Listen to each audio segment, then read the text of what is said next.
कृष्ण अंदर कहा देखो लाला, अभी हमने गोबर का चौका लगाया है तुम्हारे लिए, आराम से बैठो। मैं तुम्हें अभी देखो बाजोट पर पाटा लगा देती हूँ, उस पर आराम से बैठ जाओ। पाटा लेकर आई, बाजोट लाई छोटी, कहा ये लो लाला बैठो। कृष्ण जैसे उस पर बैठने को कहा, लाला नहीं नहीं रुक, तुम यहां बैठो। कृष्ण वहां बैठने को हुए, वहां से भी कहा नहीं लाला ये भी स्थान टेढ़ा, यहाँ बैठो। नहीं इधर, नहीं इधर, इधर लाला यहाँ बैठो, इधर कृष्ण इधर बैठो। ऐसे करते करते लाला को पूरी अपनी पर्णकुटी में चक्री निकलवा दी, पूरी में गोल गोल घुमा दिया लाला। अंत में एक कोने में ले जाकर उस पाटे को रखा उल्टा, अब बैठ। कृष्ण समझ गए, विदुरानी भाव में इतनी खो चुकी है कि उसको ज्ञात भी नहीं है कि पाटा उल्टा है या सीधा। कृष्ण बैठ गए, पेट पर हाथ घुमाते हुए बोले कहा कि सच कहीं बड़ी भूख लगी है, मोहे भूख लगी है, कुछ खाए बात है लाओ, कुछ खाने के लिए लाकर दो मोहे। तो सोही कहा देख लाला, तेरे काका गए तेरे लिए लाने के लिए भोजन सामग्री इत्यादि सब जो तो है पसंद है, पर कहा नहीं हमें तो अभी भूख लगी है। तो कहा अच्छा रुक लाला मैं कुछ लाती हूँ। सो विदुरानी गई, कुछ कदली का वन था, केले का, सो केले तोड़कर ले आई। अब कृष्ण से बातें कर रही है और कृष्ण में इतनी खोई हुई कि केले के छिलके को छीले, केला तो निकाल कर फेंके दूर और केले का छिलका भगवान को दे, काल दे लाला खा कर देखो। कृष्ण का भाव में है, और मुझे तुम्हारे साज श्रृंगार राजसी भोजन नहीं चाहिए, सात्विकता के भोजन में अगर तुम्हारा भाव चल कर आए ना, मुझे वो प्रेम से बोले ना जय श्री कृष्ण। तो वो खाने लगे लाला, एक छिलका, दो छिलका, 10 छिलका, 20 छिलका, का बड़े स्वादिष्ट है। विदुरानी ने कहा लाला देख मुझे तो नहीं पता, पर तू कह रहा है तो जरूर होंगे, मैं रोज अपने हाथ से इनको जल देकर आती हूँ। अच्छा कहा। कृष्ण भी उनके भाव में अब खो गए, 40-50 छिलके खा गए, केलों के छिलके, और केले वहां पर एक जगह पर वो फेंक कर एकत्रित कर रहे। इतने में विदुर जी आए, कहा अरे जल्दी आओ, तुमने चौका लगाया या नहीं, पाटा लगाओ, बाजोट लगाओ, प्रसाद लाया हूं डालो, वो आने वाला है। आवाज सुनी तो दौड़ी, कहा काहे हल्ला मचा रहे हो, क्यों शोर मचा रहे हो? तो कहा हल्ला शोर, वो कृष्ण ने आज मेरा कितना सम्मान किया सभा में, तुम्हें क्या बताऊं। मुझे कहा कि विदुर जी ने हमें निमंत्रण दिया है, वो लाला अभी आता ही होगा, जल्दी तैयारी करो।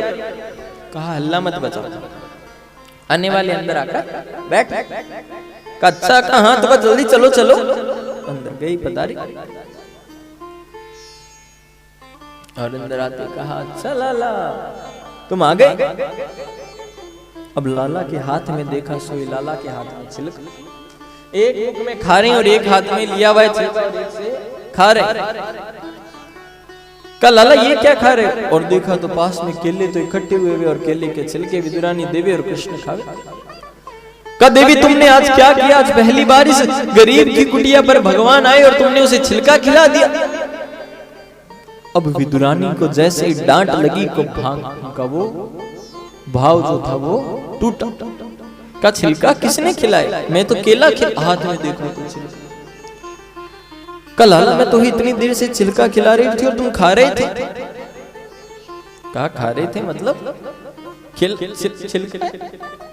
ये तो अरे हम छिलका खा रहे थे इतनी देर से। सच बताएं कहा कि हमें पता नहीं चला, हम केला समझ के ही खा रहे थे और आपने इतने भाव से खिलाया कि हमें तो केलों का ही स्वाद आया। विदुर जी ने कहा लाला चलो गलती हुई माफ करो, ये लो माखन खाओ, ये लो लड्डू खाओ। और जैसे ही कृष्ण को खिलाया, एक खाया, दूसरा खिलाने लगे। कृष्ण ने कहा बाबा एक बात कहें, जो स्वाद मोहे उन केलों के छिलका में आया ना, वो आपके माखन खोए के लड्डू में बिल्कुल भी नहीं आया। बोलिए कृष्ण कन्हैया लाल की जय। कृष्ण ने भाव की प्रधान, कि इन केलों के छिलकों में जो स्वाद था आपके खोए के लड्डू माखन मिश्री इस राजसी भोजन में वो बिल्कुल भी नहीं। कृष्ण को भाव चाहिए। हम जानेंगे कि विदुर जी के गर्भ आज मानो पावना बनकर किस स्वरूप में गए और भगवान को कैसे आनंद की प्राप्ति हुई, हम भी उस आनंद को जानेंगे।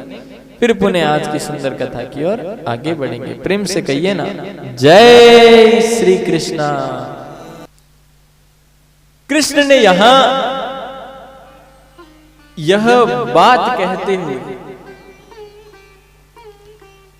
अपना इशारा इस और इंगित किया है कि मुझे तुम्हारा राज से किया, तुम्हारी द्वारा की गई व्यवस्था, तुम्हारे द्वारा किया गया साजो श्रृंगार पसंद नहीं है।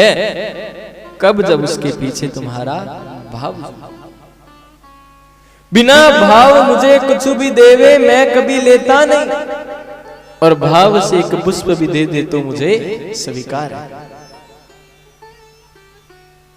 भाव ही था, वह प्रेम ही था।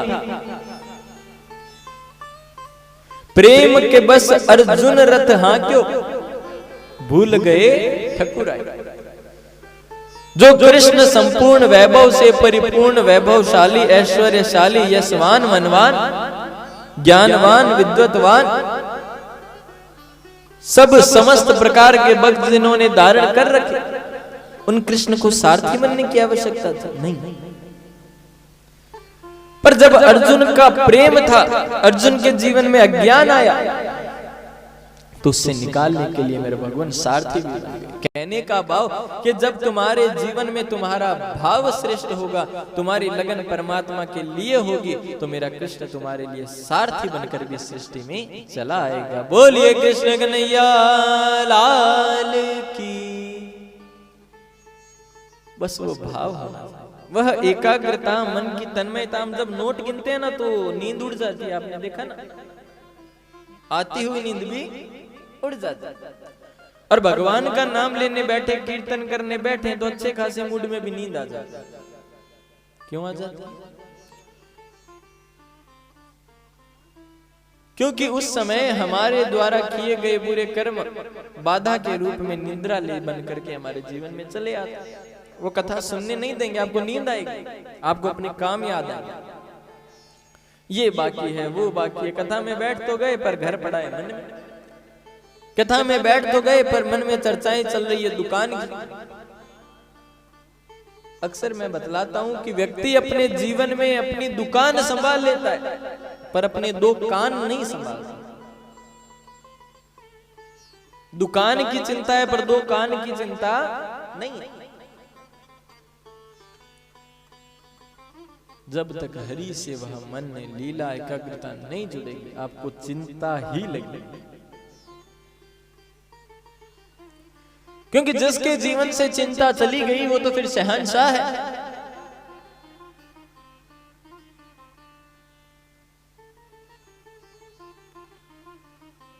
वो तो फिर अपने जीवन में बेपरवाह हो जाता है।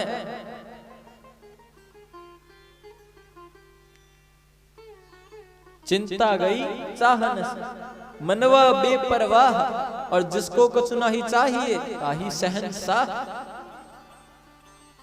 व्यक्ति अपने जीवन में चिंता करते करते अपनी चिता बना देता, पर उस परमात्मा का चिंतन कर लेवे ना, भजन कर लेवे ना, सुमिरन कर लेवे ना, धर्म जगह पर चला जावे ना, धर्म के काम में पैसा लगा देवे ना,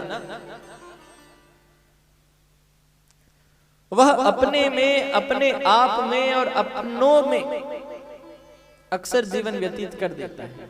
पर जिसने अपने मिलाए, जिसने अपनों को बनाया और जिन अपनों के लिए जी रहा है, उन अपनों को जिसने संरचना की है, बनाया है, उसकी चिंता नहीं करता।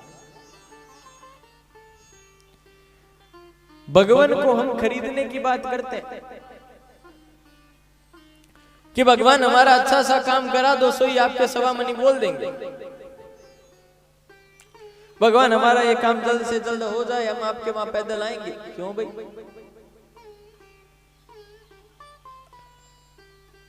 भगवान को कार्य करना होगा तो उन्हें तुम्हारी रिश्वत की आवश्यकता नहीं। तुम्हारा कर्म श्रेष्ठ है, तुम्हारी भक्ति श्रेष्ठ है, तुम्हारा काम अच्छा है तो काम होगा और उसकी कृपा हो जाएगी तो जल्दी होगा। पर रिश्वत वो सब जानता है। एक ताजुबम हरि प्रत्यक्त पूर्ण, वो पूर्ण परमात्मा है, उसे तुम्हारी दी हुई बातों की क्या आवश्यकता बताएगी। वो उतनी देने की क्षमता रखता है जितनी सोचने की तुम नहीं रखते। तो आज विदुर पर मेरे भगवान ने कृपा की। उद्धव से जब भगवान ने पूछा, आपस में वार्तालाप चल रही थी उद्धव की, तो उद्धव ने कहा भगवान आपको भोजन कहाँ का प्रिय लगा, कहाँ का अच्छा लगा। तो कृष्ण ने कहा या तो तब जब हमने सबरी के यहाँ बैर खाया, या तब जब हमने कृष्ण बन करके विदुरानी के हाथ से केलन के छिलके। अच्छा हाँ, तुम्हें उद्धव कभी विदुर जी मिले ना, उनसे कहना जरूर हम उनको बड़े याद करते हैं, भगवान याद करते हैं। देखिए किसी का लला जरूर उद्धव को बीच मार्ग में सरस्वती नदी के तट पर विदुर जी से मिले, देखकर दौड़ पड़े, गले लगा और गले लगा कर कहा आपसे मिलकर मैं अपने सौभाग्य की क्या व्याख्या करूं। विदुर जी ने कहा मेरा सौभाग्य कि मैं आपसे मिला। तो उद्धव ने कहा सौभाग्य मेरा है कि जिसे भगवान स्वयं याद करते हैं वह आज मेरे जीवन में आया। कृष्ण नाम की बड़ी चर्चा हुई, कृष्ण की बाल लीलाओं को जाना है आनंद से, बड़े प्रेम से। पर बात कहां पर आई पता है आप? कहां पर? कि मुझे तो और सुनना है भगवान की लीला, इतने से हमारा पेट भरने वाला नहीं है, और सुनाओ।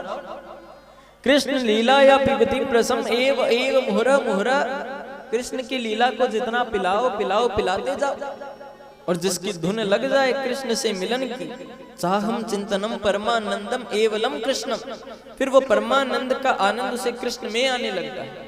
और जब परमानंद का आनंद कृष्ण में आने लगे तो सर्वम कृष्णम यस्यम कृष्णम तस्यम कृष्णम अश्यम कृष्णम मम कृष्णम एव कृष्णम जगत कृष्णम सर्वम कृष्णम भोजनम कृष्णम नित्यम कृष्णम स्नानम कृष्णम यस्य कृष्णम। फिर तो उसको हर स्थान पर कृष्ण दिखे, नहाए तो कृष्ण दिखे, सोए तो कृष्ण दिखे, भजन करे तो कृष्ण दिखे, भोजन करे तो कृष्ण दिखे, चिंता करे तो भी कृष्ण दिखे। और जिस चिंता में कृष्ण दिख जाए वो फिर चिंता नहीं चिंतन बन जाता है। प्रेम से कहिए ना जय श्री कृष्ण।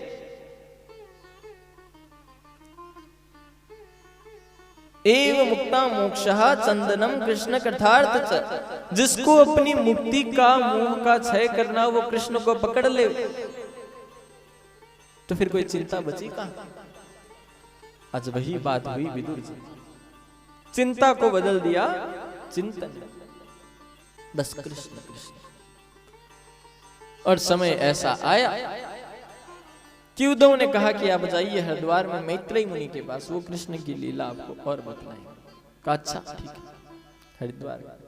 अब मैत्रेय मुनि है ब्राह्मण, विदुर जी आप स्वयं सभी जानते हैं, दासी पुत्र, और पूर्ण कथा हम पहले जान चुके हैं। पर जाति पाथी पूछी नहीं कोई, हरि को बजे सो हरि को, पर आपको पहले वैसा बनना पड़ेगा। शुद्ध भाव परमात्मा तत्व अपने अंदर एक रूप में विराजमान करने पड़ेंगे। ये नियम तभी काम करता है, सबके लिए काम नहीं करता ये नियम। पूर्ण रूप से भाव को एकाग्रता संयम्य करके जब आप बजते हो तब यह नियम लागू। तो अब विदुर जी की उनसे आपस में ज्ञान की चर्चा शुरू ही, दोनों बड़ी प्रेम पूर्वक ज्ञान की चर्चा कर रहे हैं। विदुर जी ने कहा मुझे एक बात समझ नहीं आई कि भगवान सृष्टि बनाते क्या है और बनाते क्यों है और बनती कैसे। सुना है भगवान कभी शुक्र वारा का रूप ले लेते हैं, क्यों लेते हैं, और ये व्यक्ति दुखी क्यों सुखी क्यों, आप तो मुझे ये बतलाइए। बस इतना कह बता दीजिए मुझे। तो मैत्रेय मुनि वर्णन करते हुए कहते हैं कि हे विदुर, तुमने बड़े ही सुंदर स्पष्ट और शिक्षित प्रश्न पूछे। तो मैं इसके तुम्हारी उत्तर की शुरुआत ऐसे करता हूं कि कोई दुखी क्यों और कोई सुखी क्यों। एक श्रेष्ठ बात जो सदैव से चली आई है, ग्रंथों ने हमें बतलाया, ऋषि मुनियों ने हमें बतलाया है कि कर्म प्रधान विश्व रचि राखा, कि व्यक्ति के जीवन में उसके कर्मों का सबसे अत्यधिक प्रभाव होता है। जैसे कर्म करता है उसी के अनुरूप उसको फल मिलता है। जो जैसा करें सो तस फल चाखा, जो जैसा कर्म करता है उसी के अनुरूप उसको फल मिल जाता है। और को न काऊ सुख दुख करी दाता, कोई किसी प्रकार से किसी के द्वारा किसी से किसी को दुख नहीं दिया जाता। को न काऊ निज कृत कर्म, अपने द्वारा किए गए कर्मों से भोग सब भ्राता, अपने द्वारा किए गए कर्मों से ही व्यक्ति विशेष अपने जीवन के कर्मों के प्रभाव से ही अपने जीवन में सुख या दुख की प्राप्ति करे।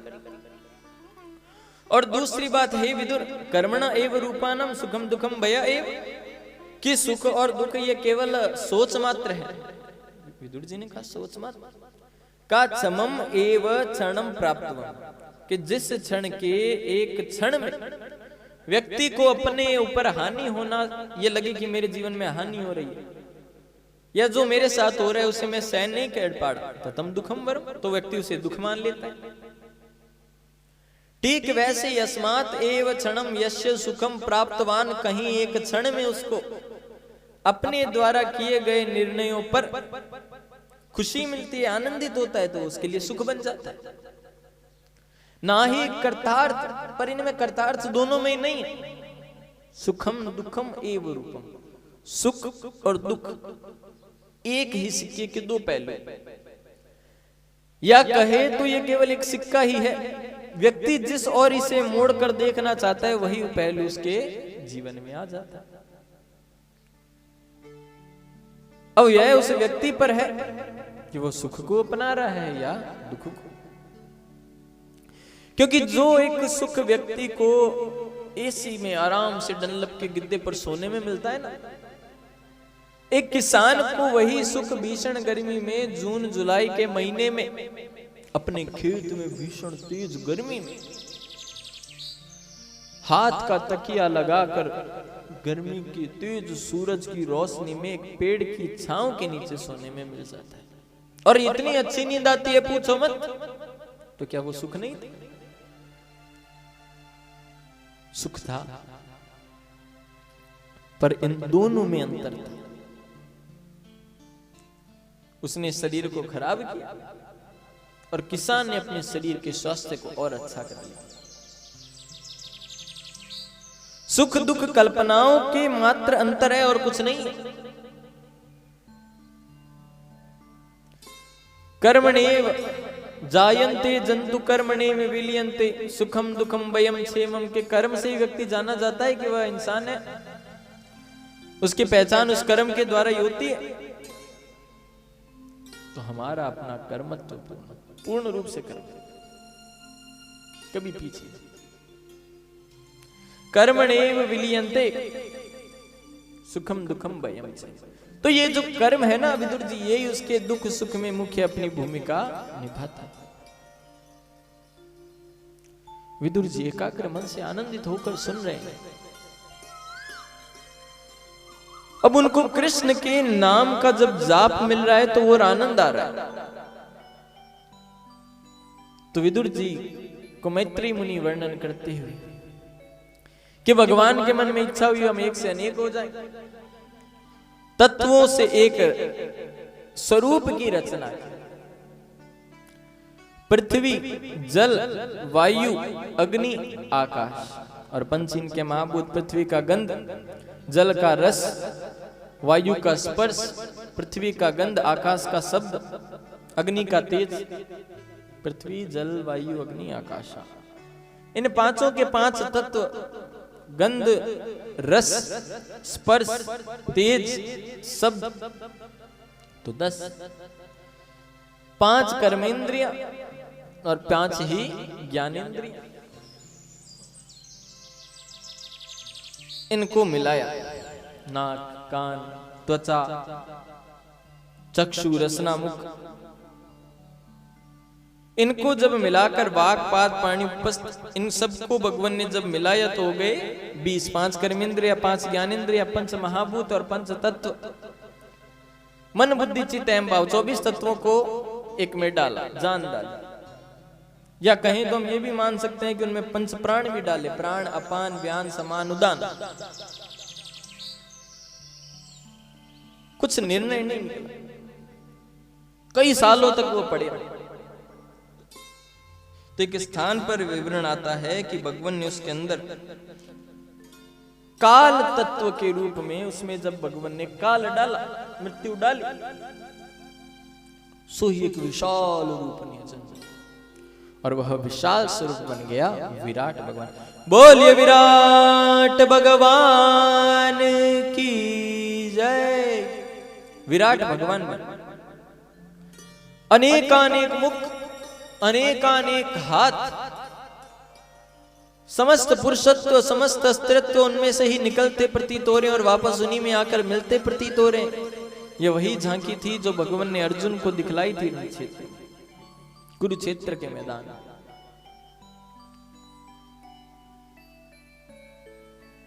धर्म क्षेत्र कुरुक्षेत्र हम 2 रूपों में ऐसे भी देख सकते हैं, एक वहां धर्म की सेना है, एक करो की सेना है। करो यानी कुरुवंश, एक कुरुवंश है और एक धर्म का वंश है। तो धर्म की ही हमेशा जीत होती। तो उस स्वरूप का जैसे जन्म लिया, उसके मुख से जिस वर्ण ने जन्म लिया वो बन गया ब्राह्मण, भुजाओं से जिस वर्ण ने जन्म लिया वह बन गया क्षत्रिय, जंघाओं से जिस वर्ण ने जन्म लिया वो बना वैश्य, और चरणों से जिस वर्ण ने जन्म लिया वो बन गया शूद्र। ब्राह्मण, क्षत्रिय, वैश्य से ब्राह्मण को कहा क्षत्रिय, वैश्य और शूद्र के लिए पूजा कर्म कांड का काम तुम करो। ये जाति के आधार पर नहीं था, जो जिस काम में अपने आप को डाल रहा था वो उस वर्ण का बन जा रहा। क्षत्रिय वंश का कार्य था कि ब्राह्मण का, वैश्य का, शूद्र की रक्षा या कार्य तुम, रक्षा का काम तुम्हारा।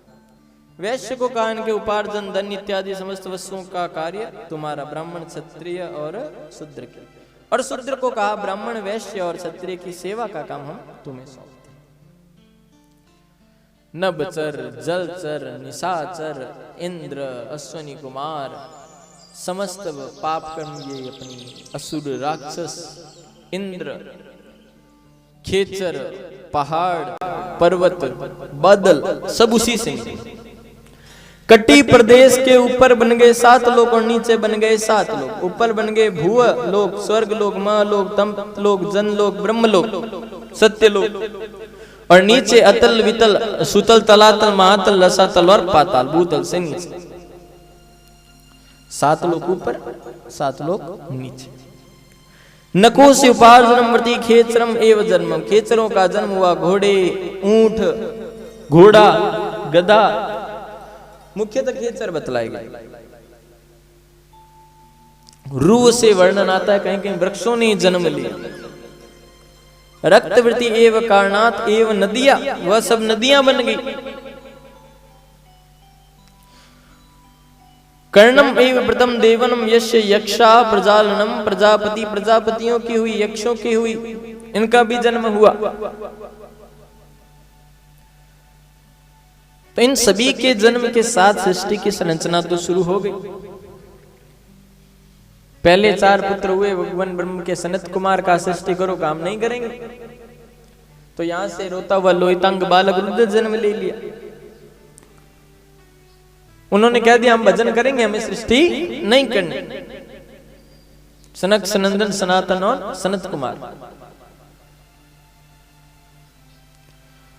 तो और आगे सृष्टि की संरचना हुई धीरे धीरे प्रजापतियों के द्वारा, ब्रह्मा जी के द्वारा, मन से मरीचि, नेत्रों से अत्रि, मुख से अंगिरा, कानों से बुलह, त्वचा से क्रतु, मुख से दक्ष, छाया से कर्दम, गोद से नारद, पीठ से धर्म, पीठ से अधर्म, दाएं स्तन से धर्म, नीचे के होठों द्वारा लोभ, प्रकटे मार्ग से क्रोध, इन सभी की उत्पत्ति हुई। सरस्वती की उत्पत्ति हुई। गुदा द्वारों से असुर राक्षसों की उत्पत्ति हुई। समुद्र इत्यादि का निर्माण हुआ। और इन सभी की संरचना के साथ सृष्टि संरचना की शुरुआत। सुखदेव बतला रहे हैं परीक्षित को, सूत जी बता रहे हैं 88,000 ऋषियों को, और मैत्रेय मुनि बता रहे हैं विदुर जी। अब पृथ्वी पर भार बढ़ा, सोई पृथ्वी जल के अंदर चली गई। अब ब्रह्मा जी सोचे हम क्या करें, क्या होगा। तो बैठे बैठे सोच रहे थे कि उनको आई छींक, और जो से अणु निकला उससे भगवान के दिव्य अवतार, दूसरा अवतार, जिसका अवतार शुक्र के जैसे, जिसका हमने नाम दिया सभी ने, हमने वाराह भगवान। बोलिए वाराह भगवान की जय। वाराह भगवान अपने दंतस्त्राओं पर जो दांत थे ऐसे आगे, उन पर जल में जाकर पृथ्वी को धारण करके ऊपर लेकर आ रहे थे। उस समय का विज्ञान इतना उत्कृष्ट था कि सभी लोग ऐसे चलते नहीं, आकाश में विचरण करते थे, घूमते थे, और विचरण करते घूमते घूमते ऊपर मिल गया हिरण्याक्ष नारद जी से।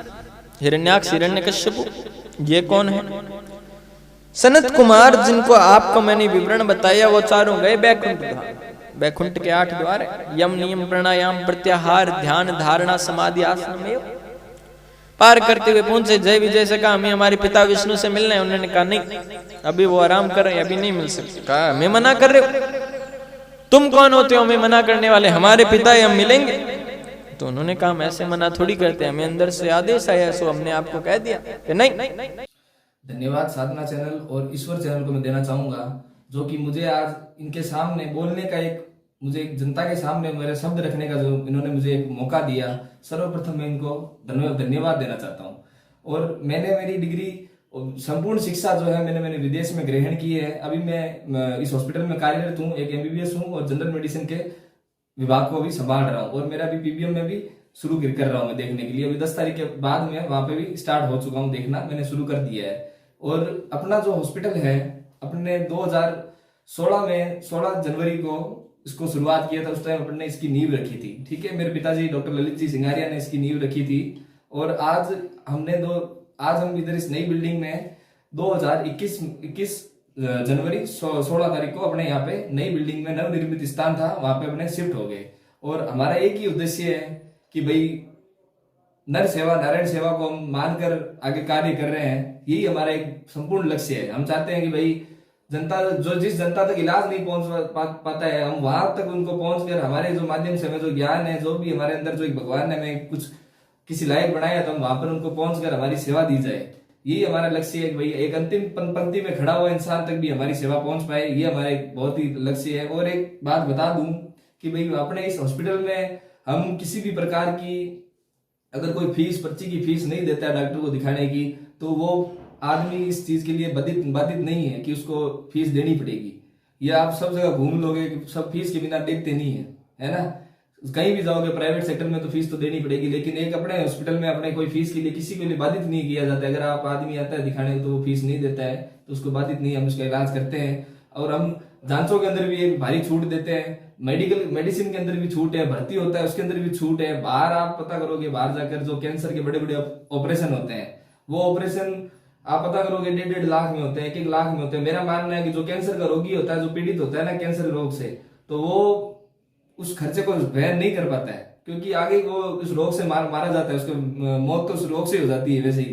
तो वो खर्चा मेरे हिसाब से इतना नहीं उठा पाता है।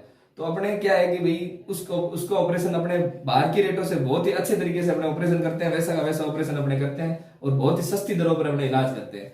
और जो एक कीमो लगाने का जो इलाज है, बाहर जो कीमो लगाते हैं, अपने उस अस्पताल में कीमो सबसे सस्ती कीमो अपने अस्पताल में लगती है।